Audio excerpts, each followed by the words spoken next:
Bienvenidos a Onda Precaria, el noticiario de la izquierda sin recursos. Ese amigo que te pone al día sobre todo lo que pasa cada vez que te lo cruzas, pero no es un turras porque sabe de lo que habla.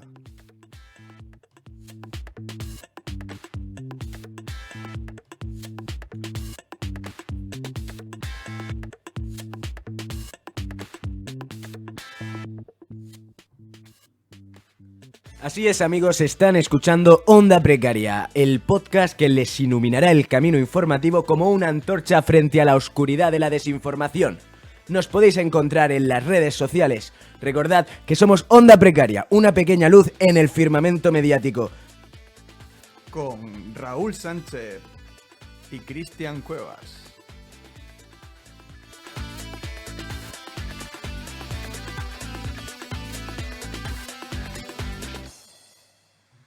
Comienza el semanario precario. Comenzaremos hablando sobre una de las cuestiones que más está afectando a la población española, la vivienda y el precio del alquiler. Un problema estructural que condena a las generaciones más jóvenes a la precariedad.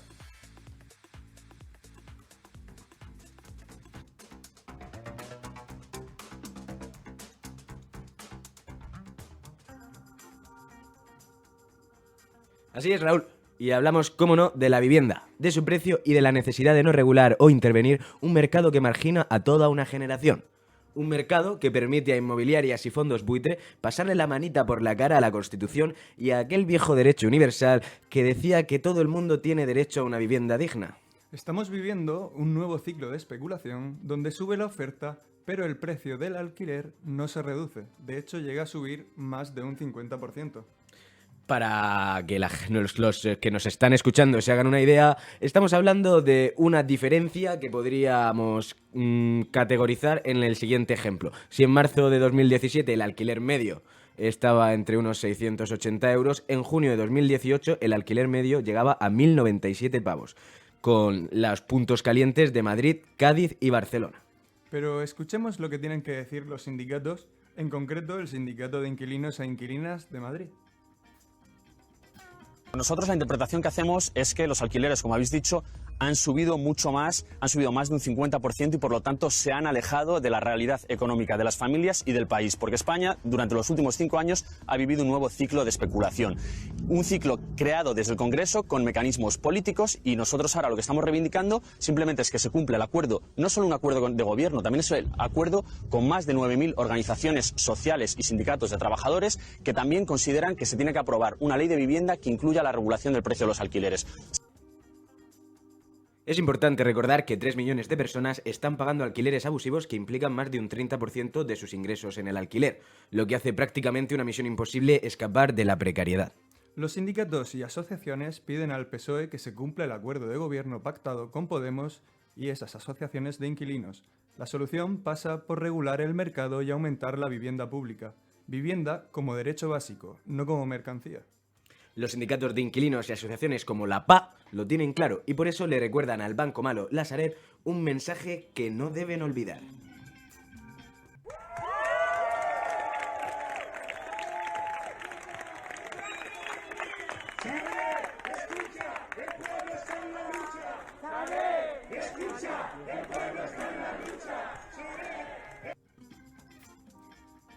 Como sabemos, el gobierno más progresista de este universo y de más allá, formado por PSOE y Podemos, han firmado un acuerdo que implica regular los precios del alquiler y garantizar la vivienda como un derecho.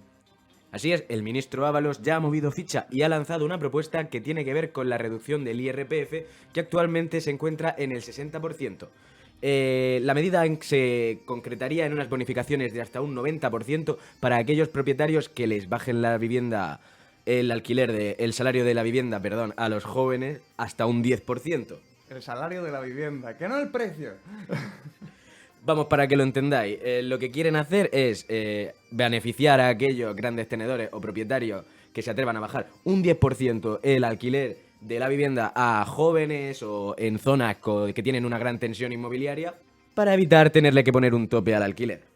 ¿Qué dice Podemos? Desde Podemos tienen una posición clara. No aceptan nada fuera de lo acordado y mientras el PSOE sigue enfadando a los sindicatos y a las asociaciones de inquilinos con sus propuestas. De hecho, este mismo fin de semana se han movilizado en más de 20 ciudades del Estado español en defensa de una ley de vivienda que garantice la vivienda y ponga tope a los precios del alquiler.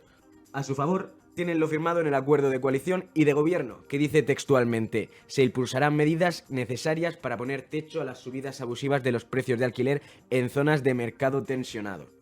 Poner techo, regular, son palabras que no deberían dejar lugar a dudas, pero por si acaso alguien las tiene, fue el propio Sánchez quien compareció ante la ciudadanía asegurando que había que trabajar por una ley, cito textualmente, que permitiera establecer mecanismos de limitación o de bajada de los precios de alquiler.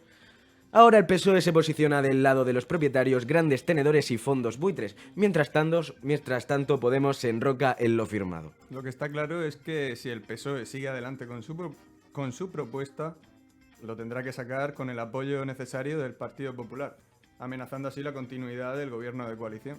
Y no son pocas las voces que ya empiezan a pensar que la peor situación en lo que podría acabar esto es una repetición electoral. Parece que el precio de los alquileres y la concepción de la vivienda como un bien de mercado y no como un derecho hace tambalear este gobierno, al que por un momento se le ha escapado una pata. Así es, Raúl, la pata izquierda del gobierno de coalición en cuestión, su representante al menos, Pablo Iglesias, se lanzaba por la ventana en un discurso en el que dejaba claro que el lugar de un antifascista está donde se lo necesita. Y ojo, que esto no lo has visto mucho. Desde esa ventana ha ido a caer como candidato a presidente de la Comunidad de Madrid para las elecciones del 4 de mayo, dejando escaño y vicepresidencia el 14 de abril, día de la proclamación de la Segunda República.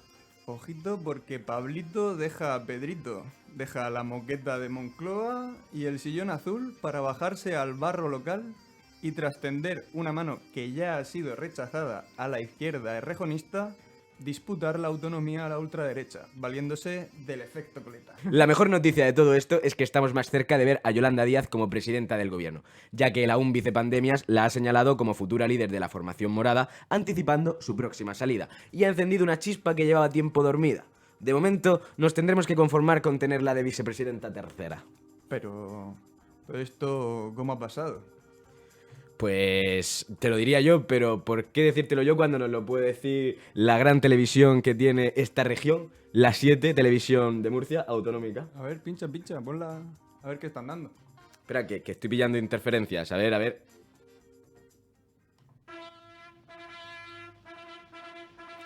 Españoles, hijos de la bella región de Murcia, vivimos tiempos donde la codicia y el comunismo asaltan las calles y ensucian nuestros parques. Incluso tienen el valor de presentar una moción de censura contra el régimen orgulloso y valiente.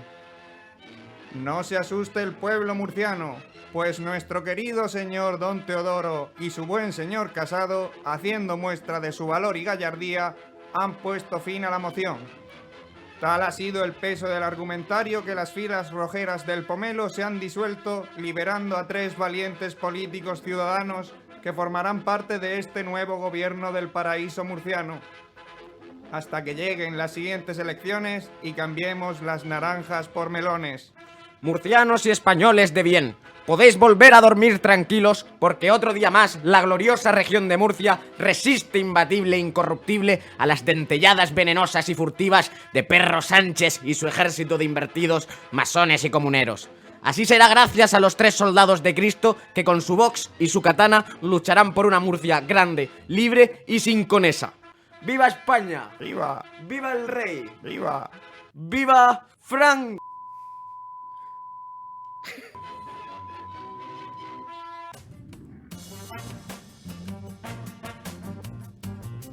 Vaya tela como está la 7, ¿no?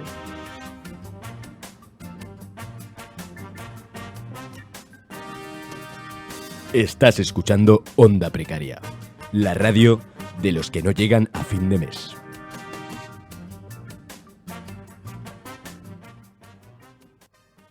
Parece que se ha quedado anclada en el pasado. Es que ha pasado tanto tiempo sin que hablásemos de la clase política de la región que prácticamente el canal se ha quedado en el nodo. Y que lo digas. Y bueno, mucha gente se ha dado cuenta de que esta semana de que la región existe y que los murcianos hacemos cosas. Y también hacen cosas los políticos que aquí en Murcia hacía mucho tiempo que no trabajaban. El que podría ser el efecto mariposa político más importante del año ha comenzado en Murcia y ha terminado devorando a ciudadanos y golpeando comunidades como Madrid y Castilla y León. Además de afectar a Moncloa. Recordamos que ha hecho saltar a Iglesias de su despacho de vicepresidente.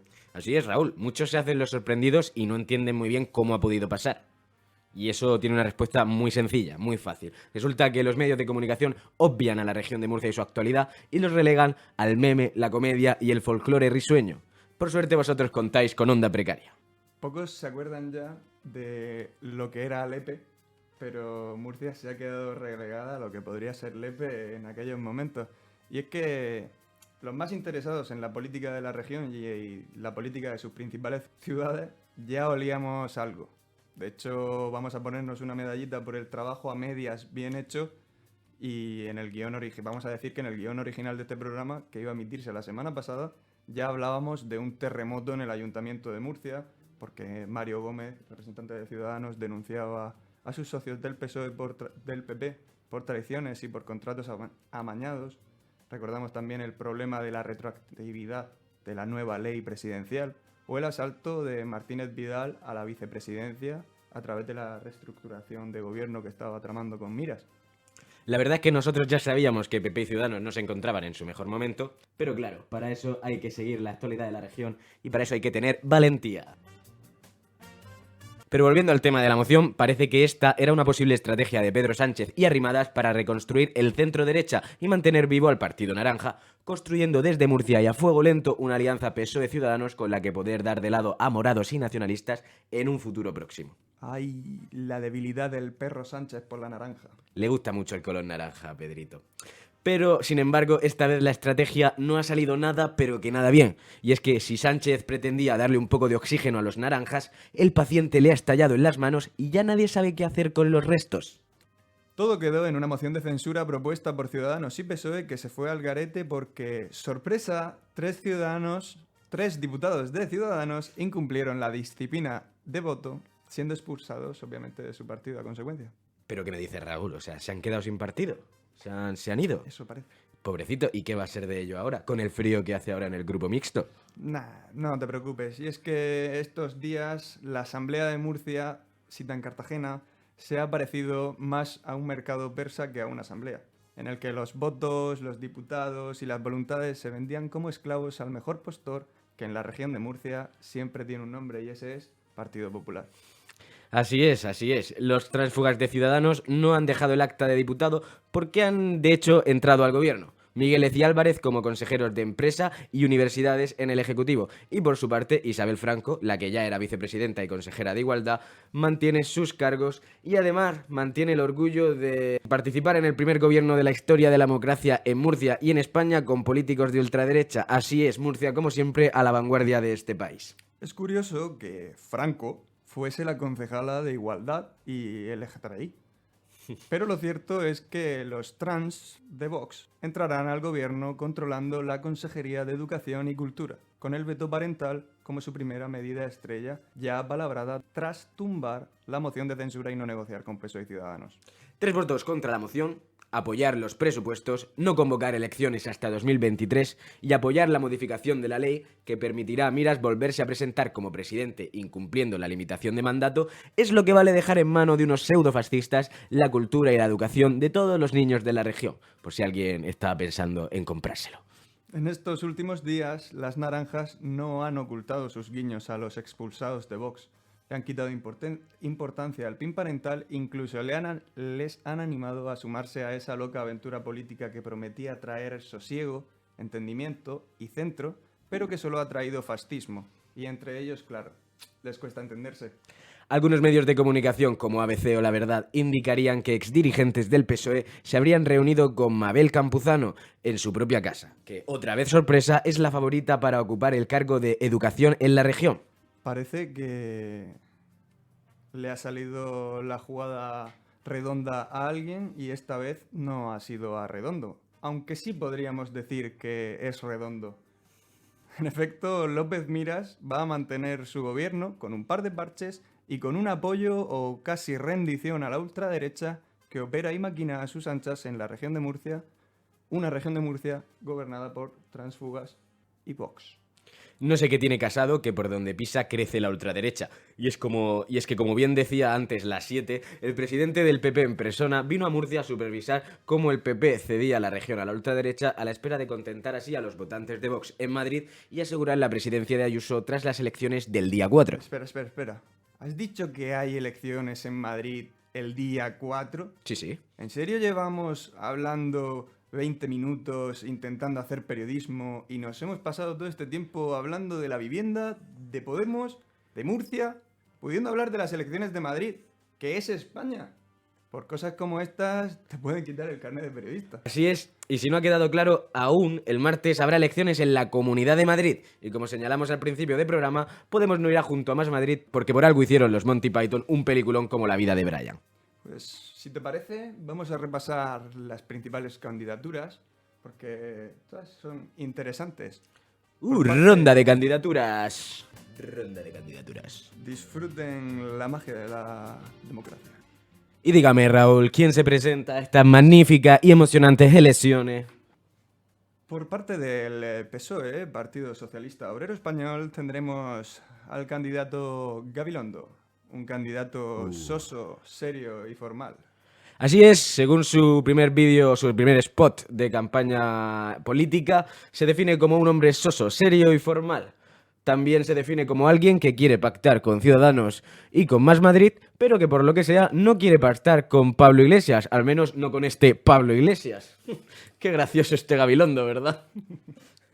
Por otra parte, tenemos a la candidata del partido Más Madrid, Mónica García, que ya ha hecho su particular ronda por los platos de televisión.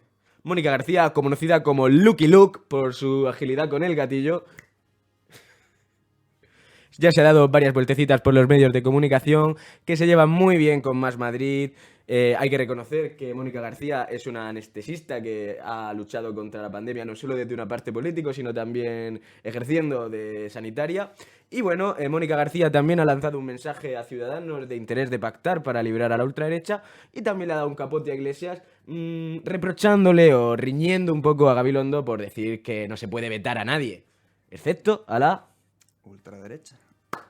Y ya que la mencionamos, y para pasar rápidamente por encima, diremos que sigue manteniendo a Rocío Monasterio como su candidata. Poco que objetar.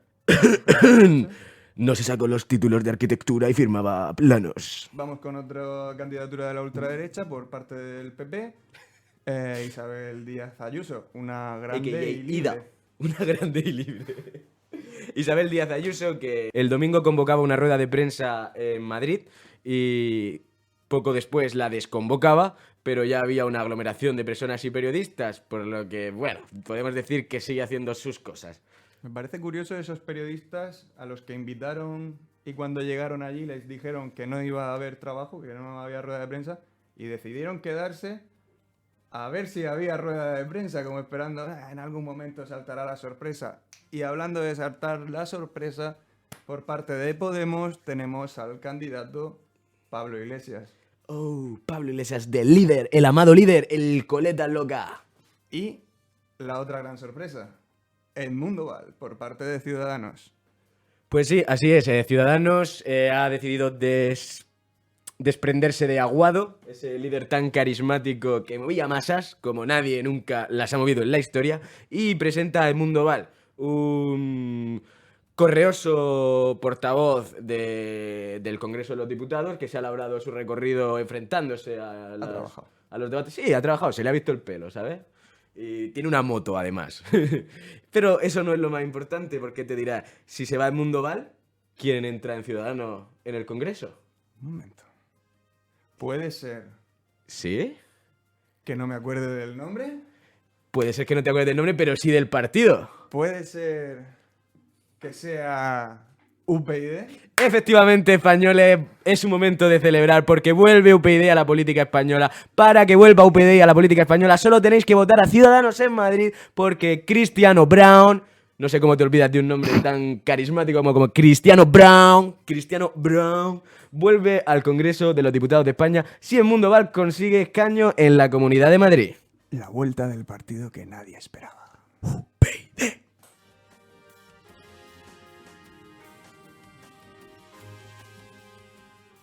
Lo verdaderamente importante aquí es que las elecciones plantean preguntas a la ciudadanía que siempre es la que tiene la última palabra con su voto. A lo largo de la historia, esas grandes preguntas han apuntado avances industriales, avances científicos, avances en igualdad o, en definitiva, cuestiones del futuro.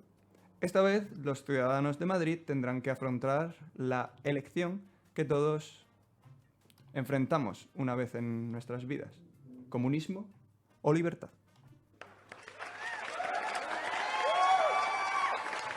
Salud pública u hospitales colapsados. Cultura, jardines y parques o franceses borrachos.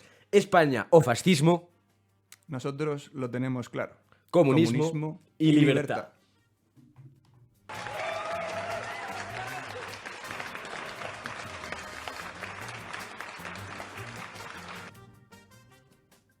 Como decía el compañero de las 7, son tiempos bravos.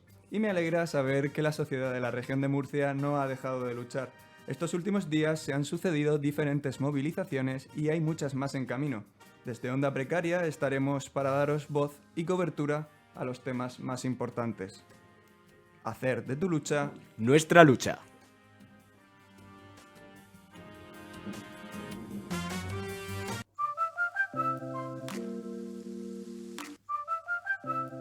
Continúas escuchando Onda Precaria. Por favor, no te vayas.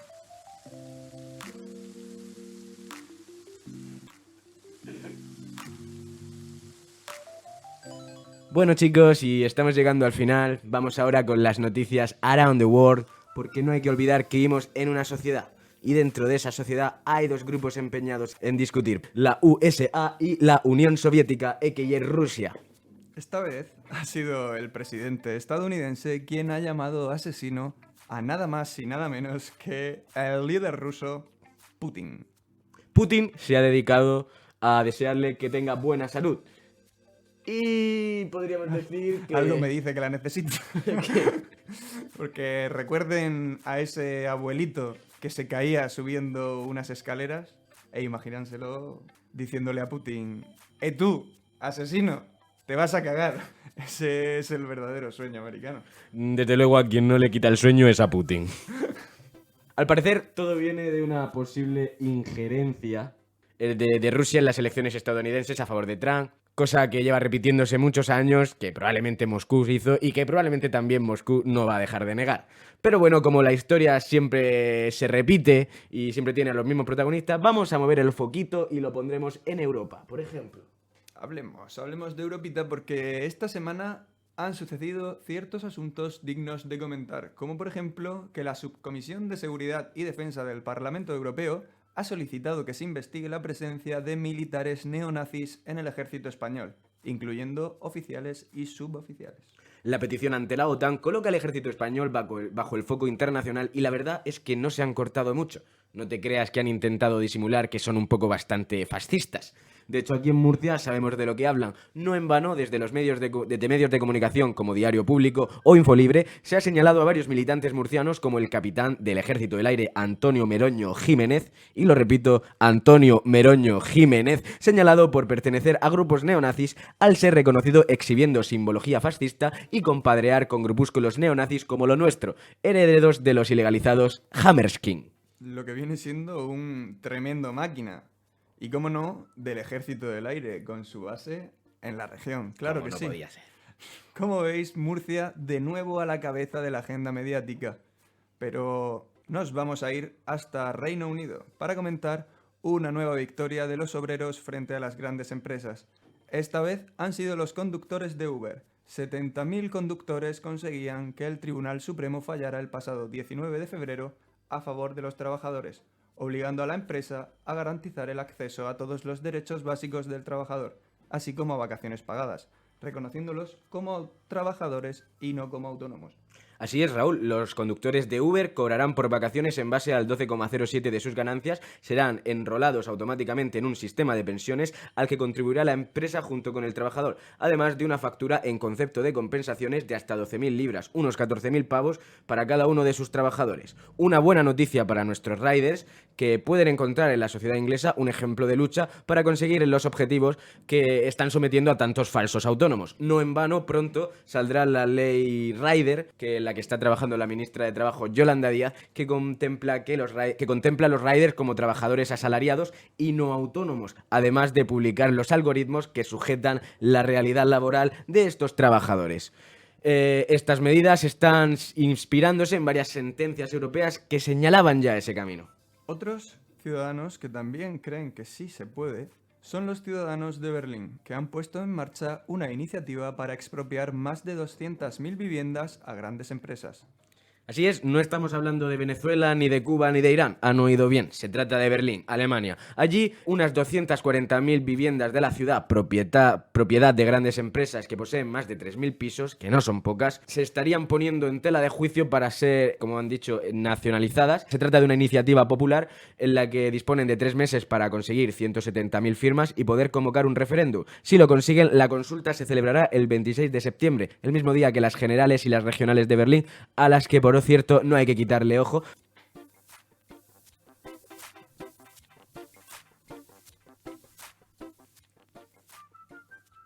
Y aterrizamos ahora en Latinoamérica, porque hay 2 noticias que han revolucionado el panorama político de nuestros pueblos hermanos del Cono Sur. Y las 2 noticias, qué casualidad, están relacionadas con la cárcel. Así es, amigo Raúl, nuestra primera parada es la República de Bolivia, donde la pasada victoria de la izquierda, encabezada por Luis Arce, sucesor del derrocado Evo Morales tras el golpe de Estado, ya ha tenido sus principales consecuencias para los golpistas, más concretamente su entrada en prisión. No sé si nuestros oyentes recordarán a Janine Áñez. Tampoco sé si mi pronunciación se lo pondrá más fácil, pero me da igual. Se llama Janine Áñez, ¿vale? Janine Áñez, hostias. Lo importante es que fue aquella mujer que todos recordamos que, Biblia en mano, dio un golpe de estado apoyándose en el ejército, acusando de fraude al gobierno que había ganado legítimamente las elecciones. Durante su polémico mandato, Áñez sacó al ejército a las calles, dándoles inmunidad para asesinar a indígenas, sindicalistas y manifestantes que salían a defender lo votado, mientras el resto de la comunidad internacional hacía que miraba para otro lado cuando no les apoyaba.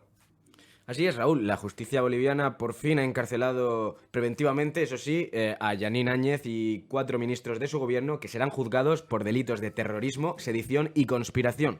Sinceramente, desde aquí le deseamos lo mejor a la justicia boliviana. Y al igual que hay gente que entra en la cárcel, también hay gente que sale. Las gallinas que entran por las que salen. Es el turno ahora de Brasil, país del que nos llega la noticia de que la justicia brasileira ha anulado el juicio que condenó a Lula da Silva por corrupción y malversación, al considerar que el juez no tenía las competencias para llevarlo a cabo y lo han rehabilitado políticamente. Vaya, vaya, vaya. Esta decisión ha supuesto un verdadero terremoto político que ha acrecentado el desgaste que ya sufre el ultraderechista Jair Bolsonaro por su pésima gestión de la pandemia, que, recordemos, ha colocado a Brasil en el liderato de las peores tasas de contagio. Así es un clamor a voces que Lula da Silva se medirá contra Bolsonaro en batalla electoral y no son pocas las encuestas que indican un cambio de ciclo político que podría empezar a señalarle la puerta de salida al presidente brasileiro.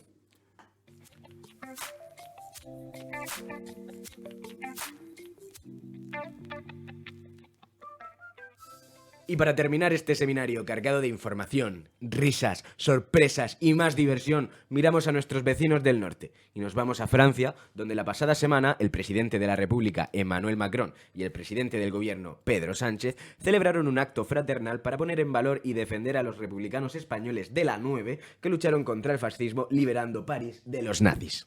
Francia y España conceden la simbólica doble nacionalidad a estos antifascistas, en su mayoría comunistas, por su lucha y su trabajo por la democracia. En el acto, los 2 presidentes europeos también visitaron la tumba del expresidente de la República, Manuel Azaña. Recordemos que Macron no es precisamente un político de izquierdas. Podría ser el Albert Rivera francés, si no se hubiera ido a tomar por culo. Pero bueno, ya podrían aprender nuestros políticos liberales y nuestra derecha de este país a reconocer el trabajo y la lucha de tantos republicanos, socialistas, comunistas y, bueno, vale, anarquistas en la lucha contra el fascismo, el nazismo y su papel en la recuperación de la democracia de Europa. Desde aquí queremos devolver el gesto mandando un afectuoso saludo al pueblo francés que justo esta semana también celebraba el 150 aniversario de la Comuna de París, la primera gran experiencia revolucionaria de Europa. Sí, me acaba de llegar ahora mismo la invitación a la celebración del centenario. Dice así como, nos vemos en el 23 de Malasaña, traed litros, Ayuso pone la casa.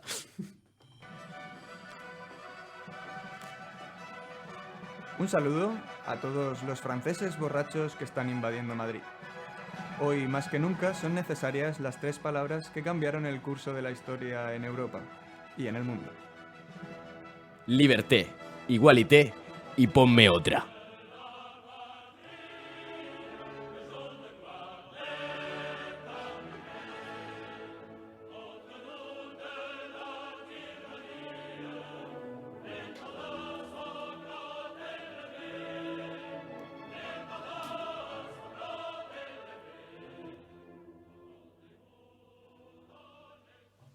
Pues ha quedado bien el programa, pero... Hacho, ha pasado que... Así como a mitad del programa te he visto, te ha cambiado el gesto, tío. Que- Hacho, tío, es que acabo de ver ¿Te has que bajado? me ha llegado un mensaje de mi jefa, tío, de un audio de 1 minuto y medio de mensaje. ¿De tu tío. jefa? De mi jefa, sí, de mi jefa. No sé, o sea, lo voy a escuchar porque... Mira, a ver, dale. Espérate, me lo voy a enviar al grupo para que no vea que lo he visto, ¿sabes? Esto es un truco Sí. que... Hola Cristian, oye, tenemos que hablar. Voy a ir poniendo esto. Alejandra no va a renovar la excedencia, ¿vale? Y ¿Qué? ahora mismo, si no renueva la excedencia, tú tendrías que terminar con nosotros. Hacho, me acaban de echar. ¿Qué dices? Me están despidiendo. Pasa, Juan.